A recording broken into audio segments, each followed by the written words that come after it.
The air in Havenwood County Hospital always smelled the same. A sterile, chemical sharpness layered over something older, like institutional polish and old paper. It wasn't an unpleasant smell. In a way, it was the scent of safety. I'd come here from a chaotic city ER where the air was a constant mix of blood, desperation, and burnt coffee. This was different. This was quiet. My rounds that afternoon ended, as they often did, with Mrs. Gable, room 214, the hospital's walking, talking miracle. 2 months ago, she'd been brought in with a massive stroke, the kind most people don't come back from. Not really. But Dr. Julian Albright had performed one of his procedures, and now, here she was, sitting up in her chair by the window, physically perfect. I went through the motions, checking her blood pressure, her pulse. Her vitals were always textbook perfect. "How are we feeling today, Eleanor?" I asked, keeping my voice light. She didn't answer. She never did, not really. Her gaze was fixed on something outside the window, something beyond the sleepy town square and the autumn trees. Her daughter, Beth, sat on the edge of the bed, clutching a worn photo album. She was always there, radiating a desperate, exhausting hope. "Look, Mom," Beth said, her voice trembling just a little. She held up a picture of a smiling little girl with a missing front tooth. "It's Lily. She got a gold star in spelling today. She said to tell her grandma she loves her." Nothing. Mrs. Gable's face remained a placid, smooth mask. Her eyes didn't even flicker toward the photograph. A few months ago, according to Beth, the mention of her granddaughter's name would have made her face light up. Now, there was just a blankness, a calm, unnerving absence of anything at all. It was like looking at a house where you knew someone was home, but all the lights were off. The door swished open, and Dr. Albright walked in. He had a presence that filled a room.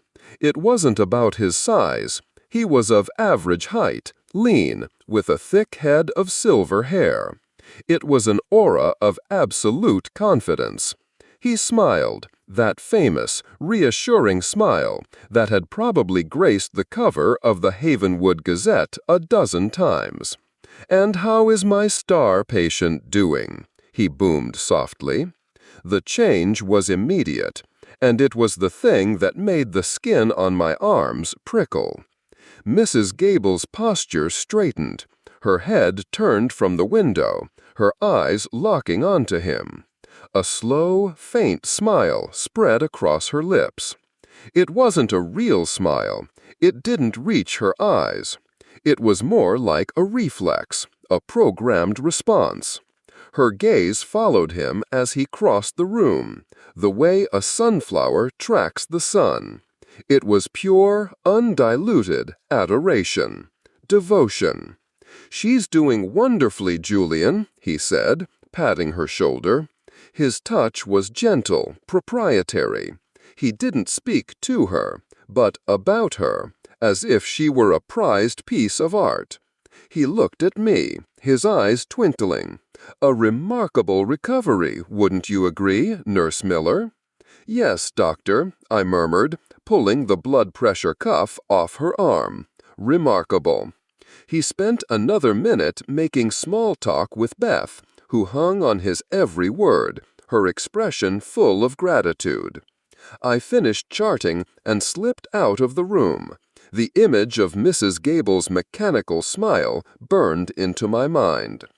Later, in the nurse's station, I tried to bring it up, casually.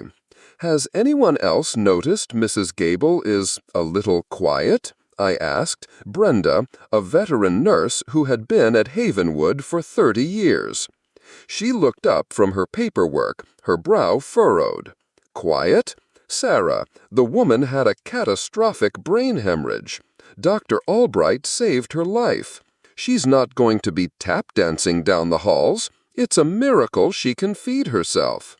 I know, it's just her affect. It's flat. She doesn't react to her family at all.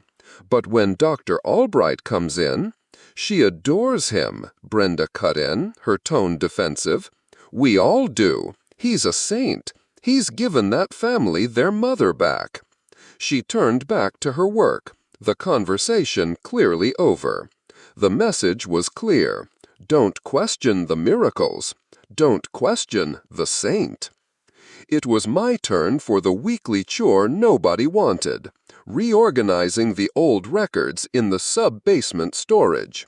It was a cold, damp space, smelling of mildew and decaying paper. A single, bare bulb hanged from the ceiling, casting long, dancing shadows that made the towering shelves of records look like forgotten monuments.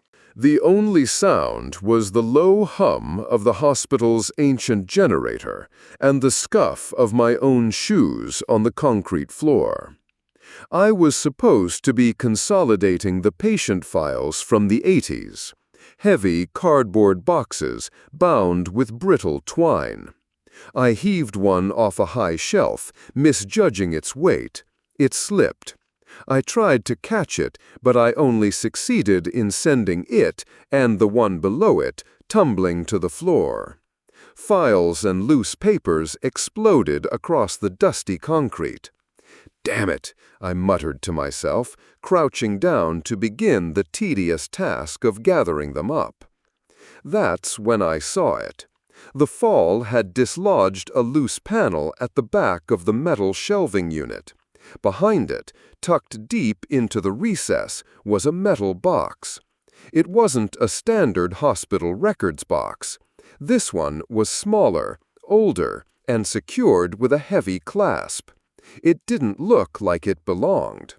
Curiosity, a stupid, professional kind of curiosity, got the better of me. My fingers were numb from the cold as I worked the rusty clasp open. The contents were not patient files. They were notebooks, moleskin journals filled with elegant, precise handwriting, and drawings. Detailed, anatomical sketches of the human brain, but with sections circled in red ink. The temporal lobe, the amygdala, the prefrontal cortex.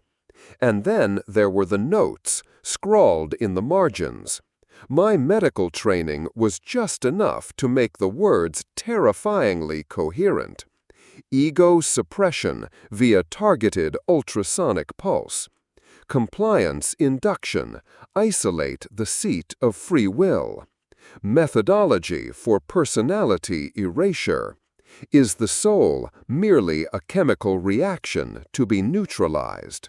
My breath hitched. My heart started a low, heavy drumming against my ribs. This wasn't research. This was something else, something monstrous. I flipped through another page. A sketch of a neuron pathway was annotated with a single, chilling phrase. Quieting the noise. Creating peace. A floorboard creaked somewhere behind me. I froze, every muscle in my body tensing. It was probably just the old building settling, or a rat. I told myself it was a rat. I held my breath, listening. There was nothing but the hum of the generator. I let out a slow, shaky sigh and turned back to the box. He was standing in the doorway. Dr. Albright. He hadn't made a sound, not a footstep, not the whisper of fabric. He was just there, framed by the dim light of the hallway, a pleasant, easy smile on his face. The same smile he gave his patients, but it didn't reach his eyes. His eyes were like polished stones, cold and unreadable. The silence stretched, thick and heavy. My throat was so dry I couldn't have screamed if I wanted to. His voice was calm, almost playful. It was the most terrifying sound I had ever heard. He took a slow step into the room, his gaze fixed on the open box in my lap. He didn't look angry. He didn't look surprised. He just looked observant, like a biologist studying a specimen that had wandered into his trap. I couldn't move. I just sat there on the cold floor, surrounded by scattered files, holding his notebooks. My mind was a blank wall of pure animal panic. He walked toward me, his movements unhurried. He stopped a few feet away and crouched down, bringing our faces to the same level. The friendly smile never wavered. Those are some old personal notes. You know how it is. Ideas you jot down, theories you explore, most of them leading nowhere. He reached out, not for me, but for the box. His fingers were long and steady. He gently took it from my paralyzed hands. As he closed the lid, my eyes caught a glimpse of his hand. He wasn't holding the box gently at all. His knuckles were white, his fingers digging into the metal with a pressure that seemed impossibly strong. A quiet, contained violence. He stood up, tucking the box under his arm. He looked down at me, still smiling. For the first time, I felt a genuine physical fear of him. Not just unease, not just suspicion, but the gut-deep certainty that I was in the presence of something dangerous. He turned and started walking toward the door. I finally found my voice, a weak, stupid croak. I was just cleaning." He paused at the threshold, his back still to me. He didn't turn around. His voice, when it came, was just as mild as before, but laced with something that made a cold dread snake its way up my spine. "It gets a little dusty down here. You should wear a mask next time." Then he was gone. The sound of his footsteps echoed softly down the corridor, fading away, leaving me alone in the cold, humming darkness with the smell of dust and the sudden, suffocating weight of what I had seen. The coffee in the break room tasted like ash. I let the cheap ceramic mug warm my hands, but the chill I felt had nothing to do with the temperature. It was a deep, internal cold that had taken root the night before in the sub-basement and refused to leave. Every time I closed my eyes, I saw Dr. Albright's smile, that pleasant, placid mask, and the impossible strength in the hand that had taken the metal box from me. I tried to tell myself I was overreacting. They were just notes, theories, a doctor exploring the strange frontiers of the mind. That's what he'd said. But the words, ego suppression, compliance induction, personality erasure, they weren't the words of a healer. My thoughts were interrupted by the squeak of nursing shoes. Brenda bustled in, heading straight for the coffee pot. "You look like you saw a ghost, Sarah," she said without looking at me. "Just a long night," I managed. My morning rounds felt different, tainted. I passed Mrs. Gable's room and saw her sitting in her chair by the window, the same way she always did. Her daughter was gone for the morning. Mrs. Gable was alone, staring at the autumn leaves with that placid look on her face. A house with the lights off. Before, I'd found it unnerving. Now, it felt like a crime scene. Then I got to room 219, Mike's room. Mike was the kind of patient you looked forward to seeing. A big, barrel-chested construction worker who'd taken a tumble off some scaffolding and landed on his head. He'd come in with a minor concussion, but mostly he was just bored. For the past week, he'd been my primary source of hospital gossip and terrible jokes. He loved telling me stories about his 2 little girls and how they were trying to teach their beagle to skateboard. He was loud and alive, and his laughter echoed down the ward. Yesterday afternoon, he'd complained of a sudden splitting headache. Dr. Albright had been called in. He'd looked at the charts, his brow furrowed with concern.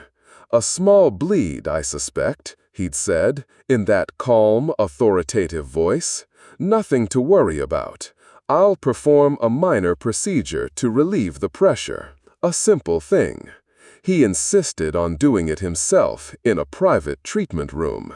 Now I was standing in the doorway of his room. Mike was sitting up in bed, staring at the blank television screen on the opposite wall. "Morning, Mike," I said, trying to keep my voice normal. "How's the head feeling?" He didn't turn. There was no flicker of recognition, no "hey, it's my favorite city nurse," like there usually was. His head moved slowly, a fraction of an inch in my direction, and his eyes passed over me. It was like he was looking at a piece of furniture. Then his gaze drifted back to the wall. The silence was wrong. The whole room was wrong. It didn't smell of the greasy takeout food he always had his wife sneak in. There were no sports magazines scattered on the bedside table. It was just sterile, quiet. I walked over and started checking his vitals. His arm felt limp in my hand. "Mike," I said again, softer this time. "Your wife said Lily and Emma are coming to visit after school. They picked out a new comic book for you." Nothing.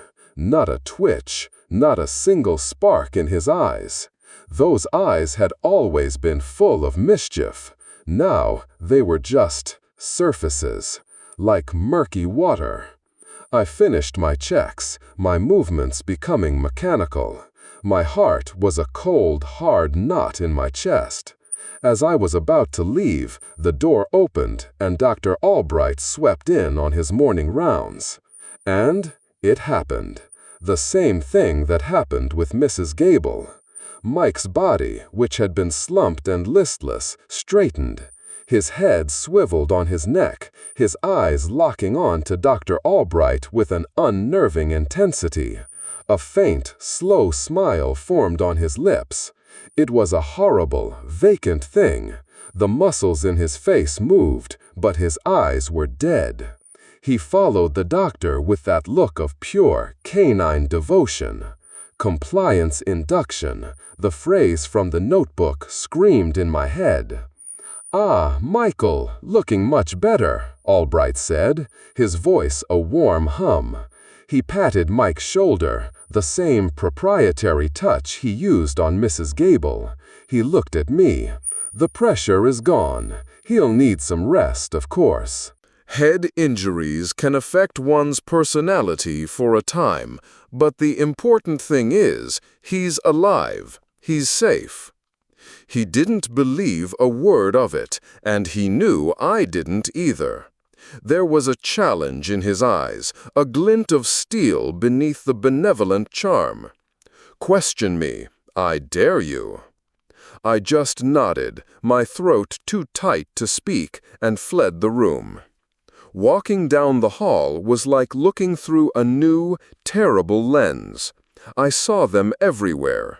Old Mr. Henderson in 221, who had survived a hopeless pancreatic tumor. Ms. Albright had saved him. Now he just sat and braided bits of string all day, never speaking to his family. The Peterson boy in pediatrics recovered from a seizure disorder that no one else could diagnose. He used to be a little terror, running up and down the halls. Now he sat with a coloring book and filled in the shapes with perfect, even strokes, never going outside the lines, his face a mask of concentration. They were all his miracles, his collection. That night I couldn't sleep. The quiet of my small apartment felt heavy, watchful. I sat at my cheap kitchen table, my laptop open in front of me. I needed to know more. I needed something, anything, to prove I wasn't losing my mind. I typed Dr. Julian Albright into the search bar. The first few pages were a predictable flood of local praise. Articles from the Havenwood Gazette calling him a miracle worker. Testimonials from grateful families on the hospital website. A photo of him shaking the mayor's hand at a charity fundraiser. A saint.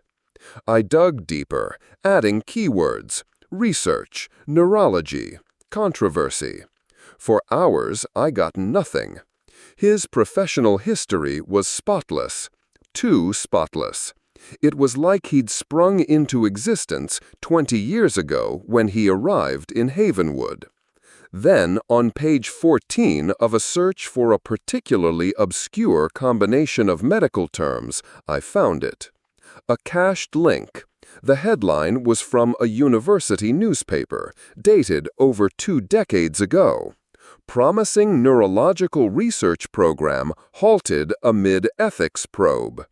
The article was short, the text corrupted and hard to read.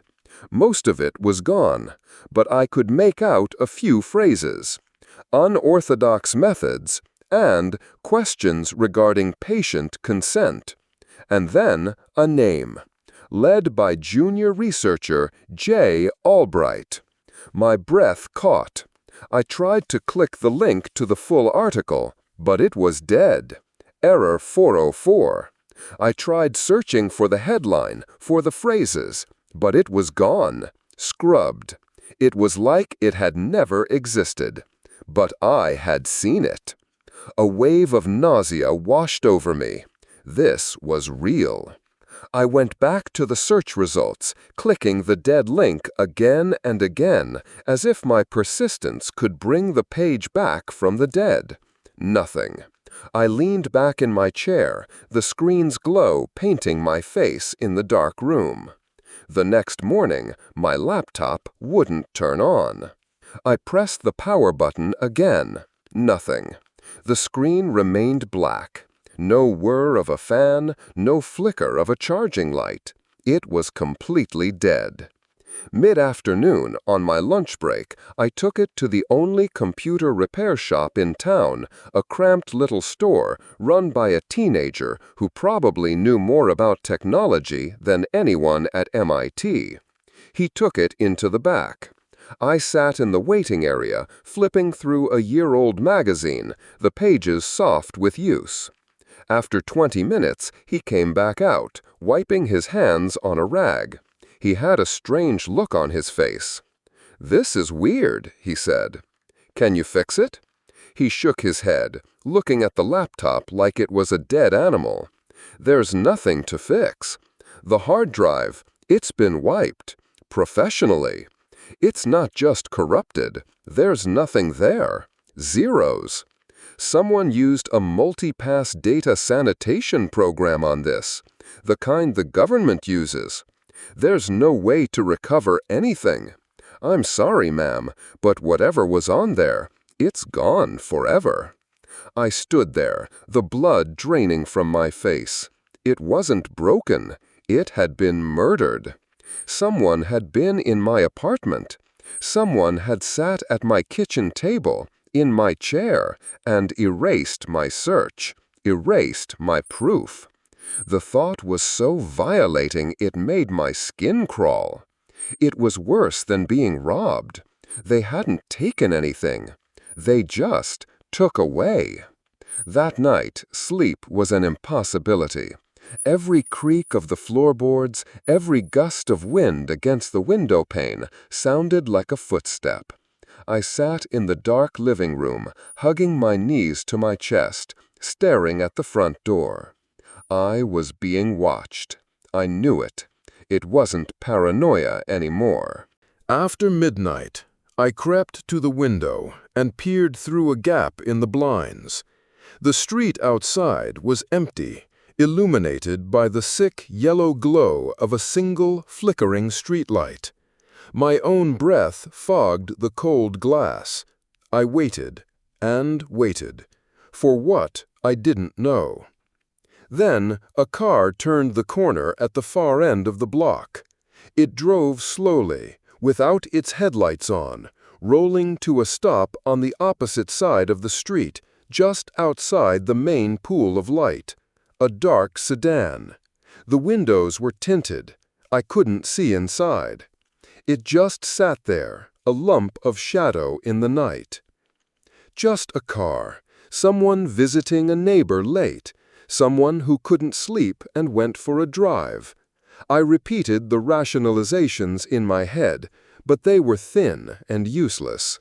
My heart was pounding a frantic, messy rhythm against my ribs. I stayed at the window for what felt like an hour, a statue carved from fear. The car didn't move. No one got in. No one got out. It was just there, waiting, watching my building, watching my window. Finally, I couldn't take it anymore. I let the blind fall back into place, plunging my apartment back into darkness. My hands were shaking. I'm cracking up, I thought. I'm tired, I'm stressed, and I'm letting my imagination run away with me. It's just a car.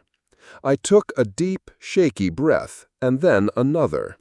After a few minutes, my heartbeat began to slow. I had to get a grip. I forced myself to take one last look, to prove to myself how foolish I was being.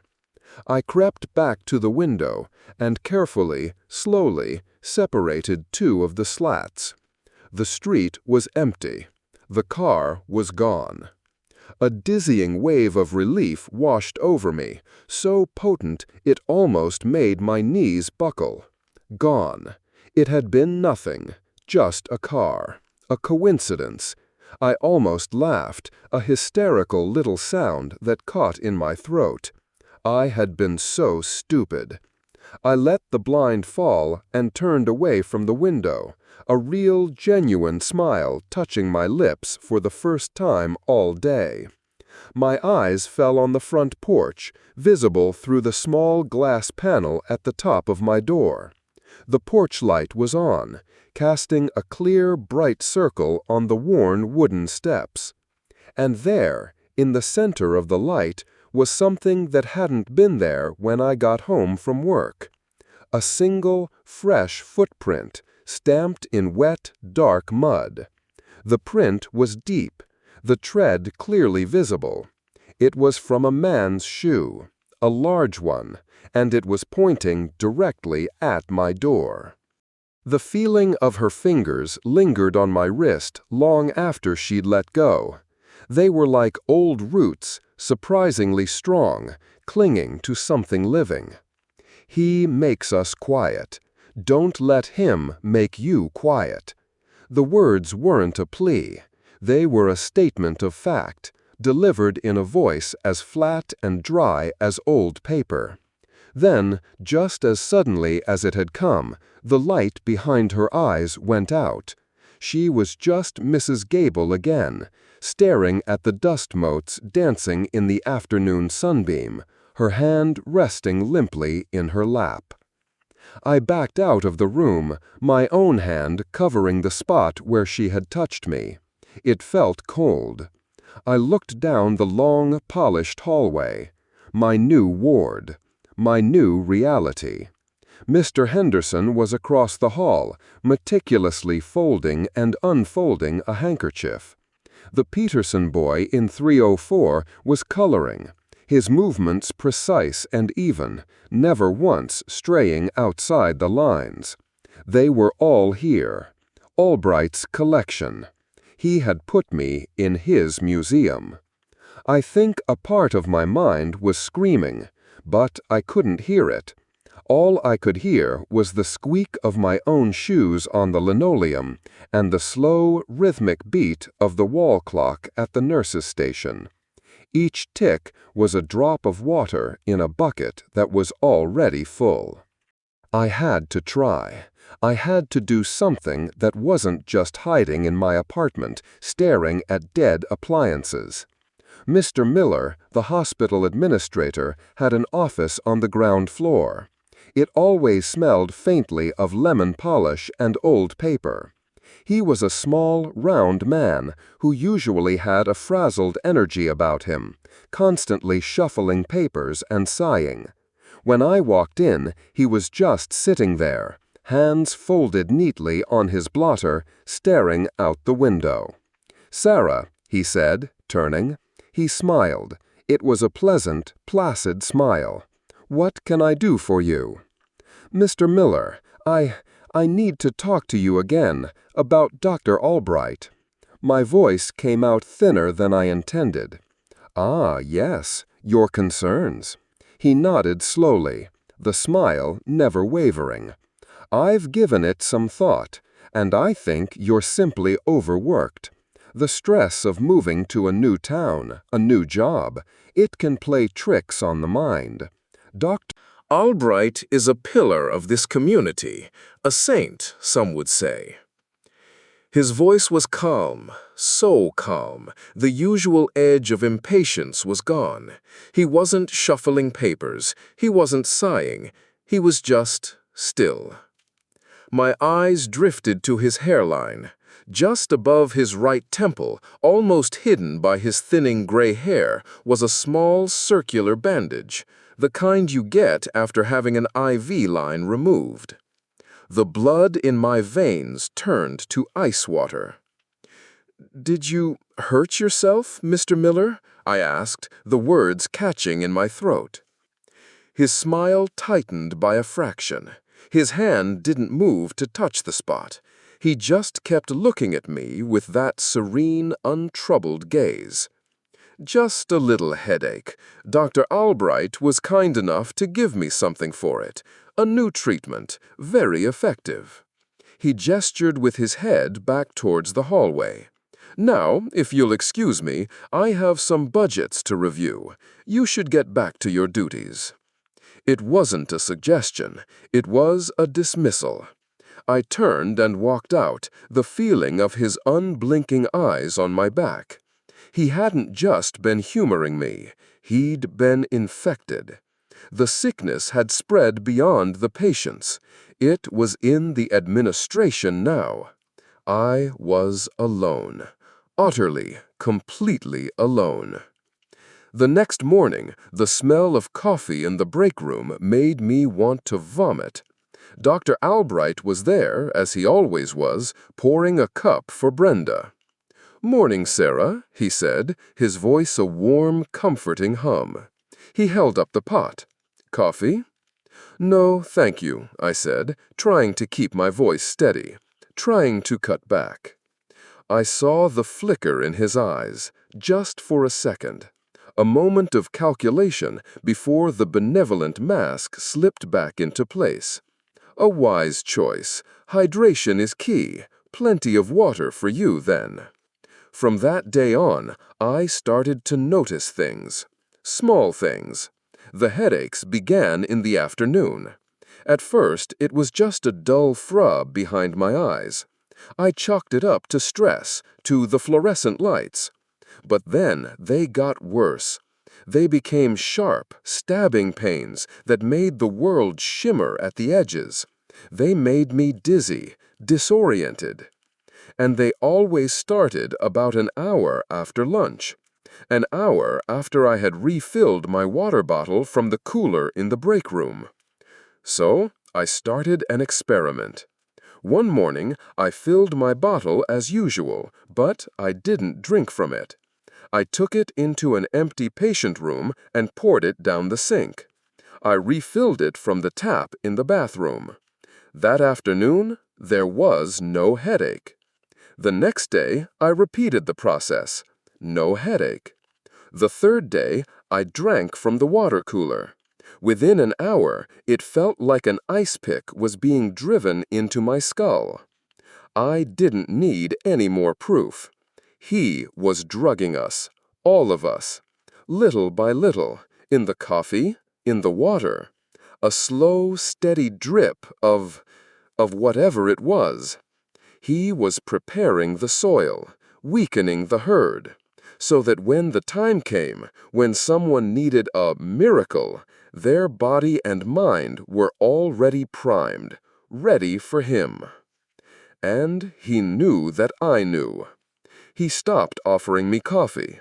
Instead, he would appear at my elbow at the nurse's station, holding out a paper cup of water or a mug of herbal tea. "You look tired, Sarah," he'd say, his voice thick with false concern. "You're working too hard. Here, drink this. It'll help." I'd thank him, my own smile feeling like a cheap mask. I'd take the cup, and as soon as he was out of sight, I'd march to the nearest sink and pour it out, my hands shaking. It became a silent, terrifying game. A war fought with cups of tea and feigned politeness.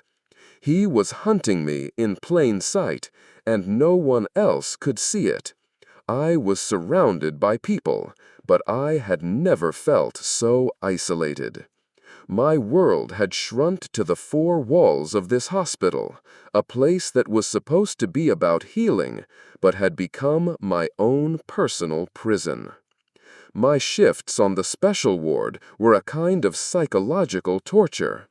8 hours of near-total silence, broken only by the hum of machines and the soft rustle of sheets. The patients just sat, or lay, or stood. Their eyes followed my movements, but there was no person behind the gaze. It was like being watched by a room full of security cameras. They ate when I brought them food. They took their pills when I put them in their hands. Perfect patients, perfectly compliant. Sometimes I would try to talk to them. I'd ask the Peterson boy what he was drawing. I'd tell Mr. Henderson about the baseball game on TV. They would just look at me, their faces blank, and then their attention would drift back to whatever meaningless task they were performing. It was like talking to a reflection. One afternoon, the pounding in my head came back with a vengeance. It was worse than ever before, a blinding, nauseating pain that made the floor tilt beneath my feet. But how? I hadn't drunk the coffee. I hadn't touched the water cooler. I had brought my own sealed bottle of water from home and hadn't let it out of my sight. My food was a pre-packaged sandwich. How did he get to me? My vision blurred. The crisp white of the hallway walls swam into a smear of gray. I stumbled, catching myself on the doorframe of the supply closet. Then I remembered. The apple. He'd been in the break room when I got my lunch. He'd pushed the fruit bowl towards me. "Have an apple, Sarah. An apple a day, you know." I'd taken one, eaten it an hour ago. God, oh God, he'd injected it with something. I didn't think. I couldn't. The pain was too much. It was a living thing inside my skull, trying to claw its way out. I ran. I half ran, half stumbled down the hall to the staff bathroom, slamming the door shut and locking it behind me. I fell to my knees in front of the toilet, the cold ceramic a shock against my skin. My stomach heaved. This couldn't be happening. This was insane. I was a nurse in a small-town hospital, not a character in some spy movie. But the pain was real. It was erasing thought, replacing everything with a white-hot agony. I knew what he was doing. He was breaking me down, making me sick. Sooner or later, the headaches would become debilitating. He would diagnose me with something, a tumor, an aneurysm, and then he would offer to save me. He would make me his next miracle. He would make me quiet. Don't let him make you quiet. Mrs. Gable's dry, toneless voice echoed in the screaming quiet of my mind. It was a command. Gagging, my eyes streaming, I shoved my fingers down my throat. My body rebelled, but I forced them deeper. It was a brutal, desperate act. I heaved, my stomach contracting violently, and threw up everything. The sandwich, the bile, the half-digested apple. Again and again, until there was nothing left but dry, painful retching. I stayed there for a long time, kneeling on the cold tile floor, my body trembling, sweat plastering my hair to my forehead. I was weak, humiliated, but as the minutes ticked by, something amazing happened. The ice pick behind my eyes began to recede. The pounding softened to a dull ache and then faded almost completely. The world stopped tilting. I spat into the toilet one last time and flushed. It worked. Oh God, it worked. Shakily, I got to my feet and went to the sink, splashing cold water on my face. I looked at the stranger in the mirror. Her face was pale, her eyes wide and bloodshot, but she was still there. I was still there, behind the eyes. I took a deep breath, unlocked the door, and stepped out into the hallway. Dr. Albright was standing right there, as if he had been waiting. He held a clean, white paper towel in his outstretched hand. His face was a perfect mask of gentle, professional concern. "You don't look well at all, Sarah," he said, his voice a low, soothing murmur. "I heard you in there. Perhaps you've come down with a stomach bug." I didn't take the towel. I just stared at him. The friendly doctor, the town saint, the man who had just tried to poison me.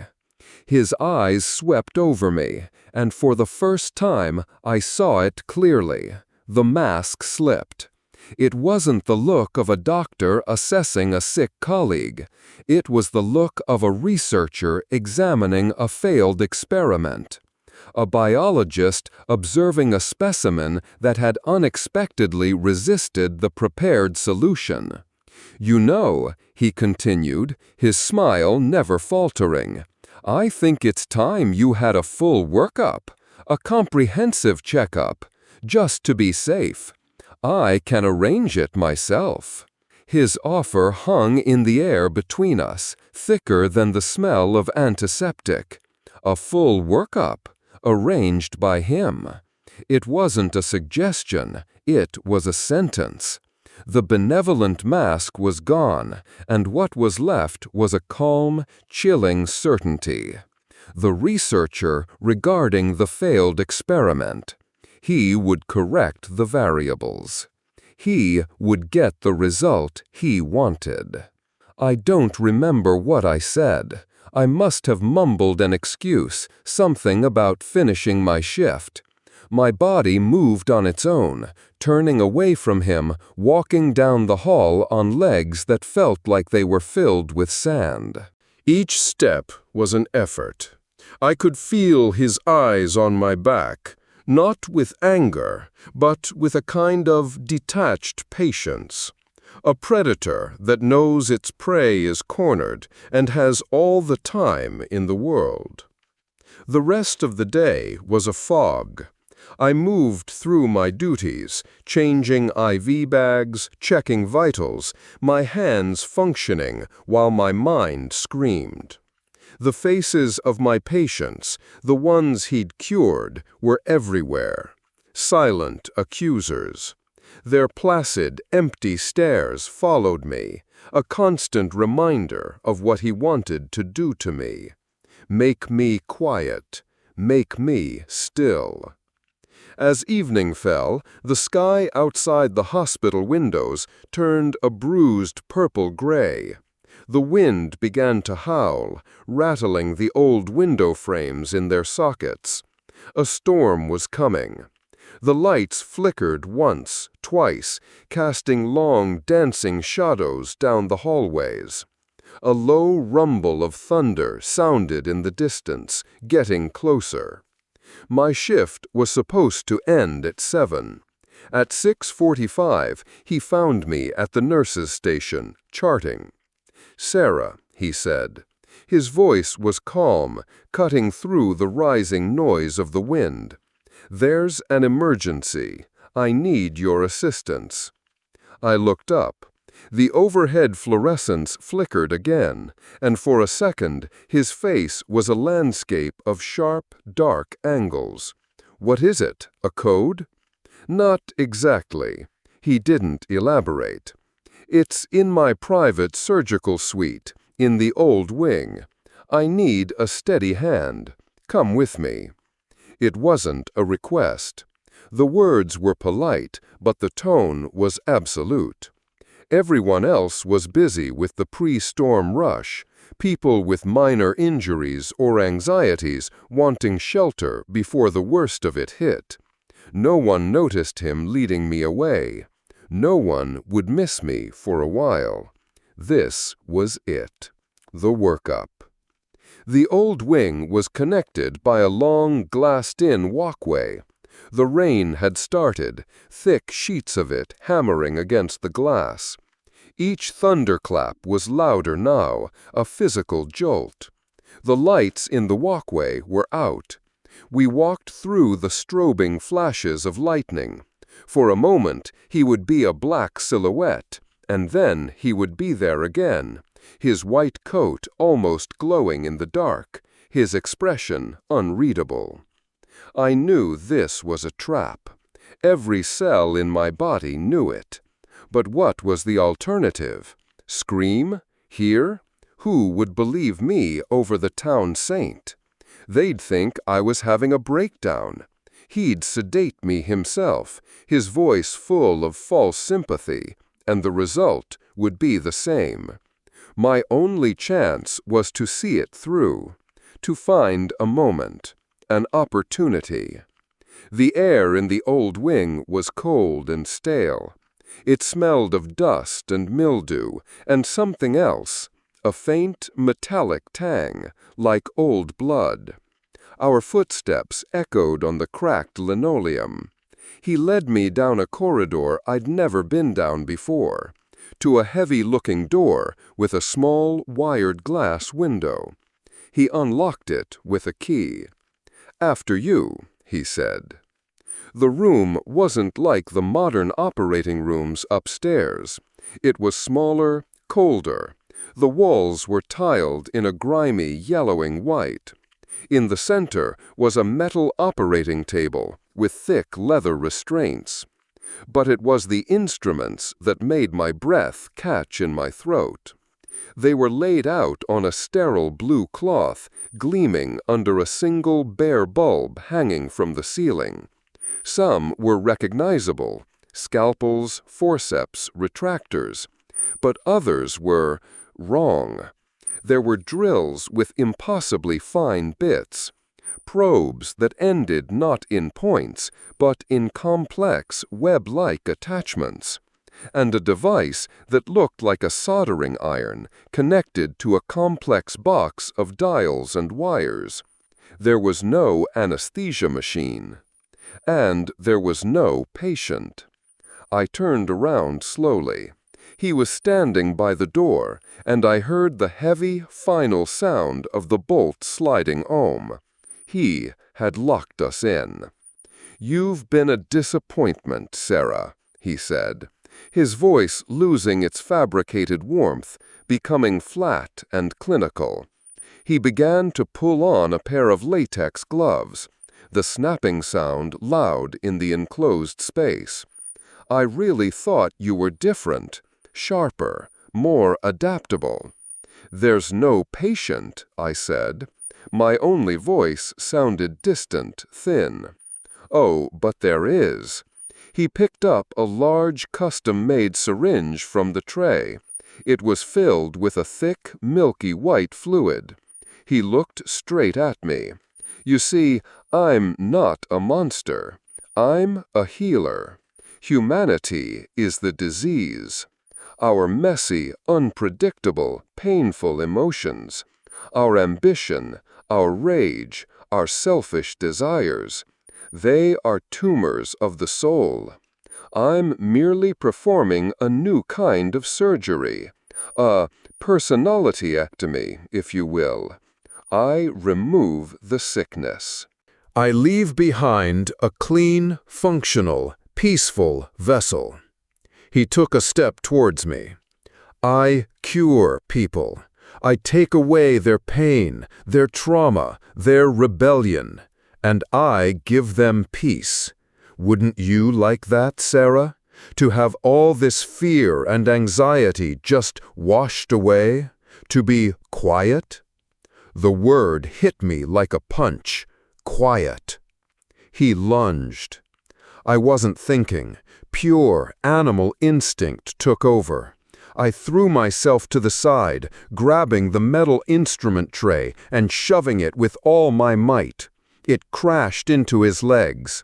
Scalpels and bizarre probes clattered across the floor. He stumbled, giving me a precious second. He was stronger than he looked.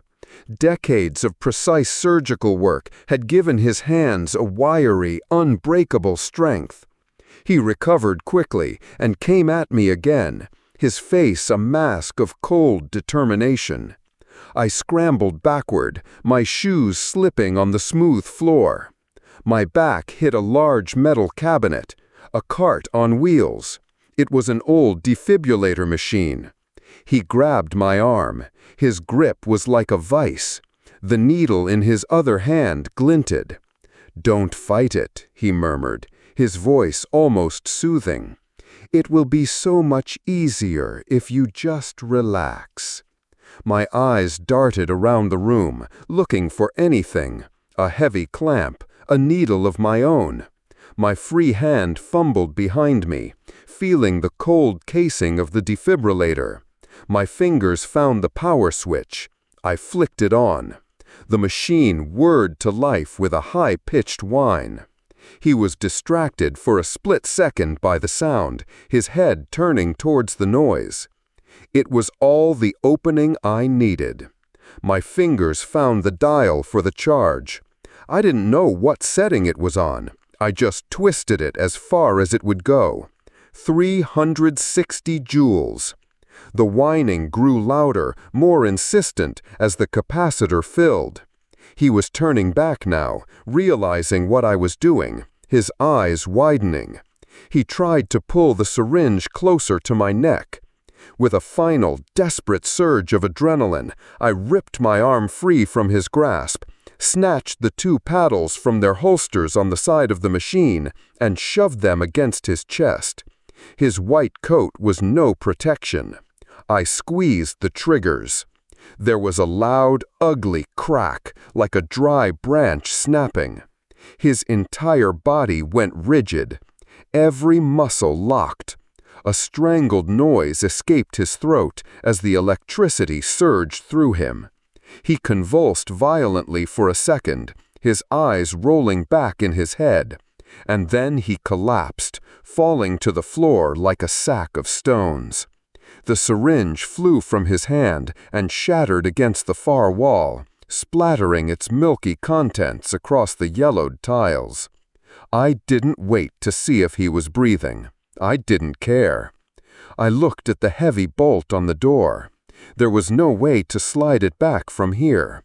I scanned the floor and saw a heavy-looking retractor, a solid piece of stainless steel. I grabbed it. It was heavy in my hand. I ran to the door and began smashing the tool against the lock mechanism. It was loud, the sound of metal on metal deafening in the small room. Once, twice. On the third hit, something shattered inside the lock. I threw my shoulder against the door, and it burst open. I ran. Down the dark, empty corridor of the old wing, my breath coming in ragged sobs. through the glass walkway where the storm was now raging in full force, the lightning illuminating my path in frantic, silent bursts. I didn't slow down until I burst through the doors into the main hospital. The emergency room was bright and chaotic. I must have looked insane. Soaked from the rain on the walkway, my scrubs torn, my face pale. I just started screaming. "It's Albright! It's Dr. Albright! He's trying to kill me! He's changing people!" Faces turned to me, nurses, patients on gurneys, a security guard. They stared with a mixture of confusion and pity. A young nurse started walking towards me with a blanket. "Ma'am, calm down, what happened?" But then I saw Brenda, the older head nurse. She didn't see a crazy woman. She saw the pure, undiluted terror in my eyes. I saw her expression change from disbelief to a flicker of cold dread. She turned and picked up the phone at the nurse's station, her fingers dialing 911. I didn't wait for them to come. I didn't wait for anyone to ask more questions. I turned and ran again, out the main entrance of the hospital and into the driving rain. I fumbled for my keys, my hands shaking so badly I could barely fit the key in the ignition. The engine turned over. I threw the car in reverse, tires squealing, and I drove. I drove out of the hospital parking lot, out of Havenwood, with no destination in mind, just away. Weeks passed. They blurred together in a haze of cheap motels, gas station coffee, and the constant, gnawing fear of looking over my shoulder. I was in a different state, hundreds of miles away, standing by a dusty pump filling my tank. A small television was bolted to the wall inside the cashier's booth, tuned to a national news channel. The name Havenwood caught my ear. My heart hammered against my ribs. I stood there, nozzle in hand, and watched. The police had raided the hospital. The story I had screamed in the ER, corroborated by the scene they found in the old wing, had been enough. But Dr. Albright was gone. He had vanished without a trace. The reporter was interviewing a local man on the street. He looked distraught, his voice breaking. "I don't understand any of this," he said, shaking his head. "Dr. Albright, he was a saint. He saved my wife's life." The camera panned slightly to the woman standing beside him. She was holding his arm, her expression placid. It was Mrs. Gable. She stared directly into the camera. There was nothing behind her eyes. No recognition, no emotion. Just a calm, glassy stillness. But the most disturbing discovery, the reporter's voiceover continued, grave and somber, is that authorities now believe Dr. Albright was not acting alone. Evidence points to a loosely connected network of privately funded clinics and charitable health initiatives across the country, all practicing similar experimental procedures for years. Experts are struggling to estimate the number of patients who may have received this treatment, but some fear the figure could be in the tens of thousands. They are living among us. The camera slowly zoomed in on Mrs. Gable's face. It filled the screen, her eyes, her dead, silent eyes. And then something impossible happened. A tiny, almost imperceptible smile touched the corners of her lips. It was a mechanical thing, a twitch of muscles with no warmth, no meaning. It was a smile meant for me. The car behind me honked, a short, impatient blast. I jumped, ripping the nozzle out of the tank.